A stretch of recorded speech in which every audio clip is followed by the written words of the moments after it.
भाषा और व्याकरण। तो आज हम कक्षा 3 की व्याकरण में भाषा और व्याकरण को पढ़ेंगे। तो भाषा और व्याकरण पहले ये समझना चाहिए कि भाषा होती क्या है। भाषा होती क्या है। अब देखो, इस चित्र में आपको दो लड़के दिख रहे हैं, है ना, दिख रहे हैं ना। तो ये दोनों लड़के आपस में वार्तालाप कर रहे हैं, बात कर रहे हैं। देखो, वार्तालाप कर रहे हैं, ये दोनों आपस में बात कर रहे हैं। अमित, क्या तुमने कल से शुरू होने वाली परीक्षा की तैयारी कर ली? हाँ सुमित, मैंने तो तैयारी कर ली, परंतु क्या तुमने भी तैयारी कर ली? हाँ मित्र, केवल एक प्रश्न समझ नहीं आ रहा। मुझे बताओ, मैं तुम्हारी सहायता करने की कोशिश करूँगा। तो ये दोनों लड़के हैं ना, आपस में क्या कर रहे हैं, वार्तालाप कर रहे हैं, अपने विचारों को एक दूसरे से कह रहे हैं और सुन रहे हैं।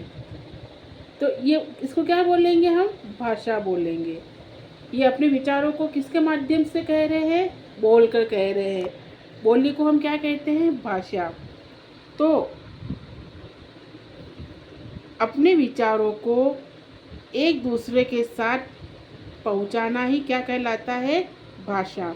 तो भाषा की परिभाषा क्या होती है कि भाषा वह साधन है जिसके द्वारा हम अपने भावों और विचारों को एक दूसरे तक पहुंचाते हैं।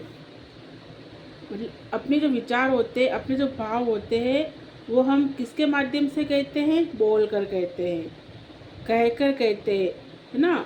अपने विचारों को हम पहुंचाते हैं और इसका माध्यम होता है भाषा। समझ में आया यहाँ तक? तो इस उदाहरण से हम ये जानते हैं कि मनुष्य अपने भावों और विचारों को बोलकर कह सकते हैं और सुनकर समझ सकते हैं। मतलब किस अपने विचारों को हम कहेंगे, अपने भावों को हम कहेंगे कैसे, बोल करके।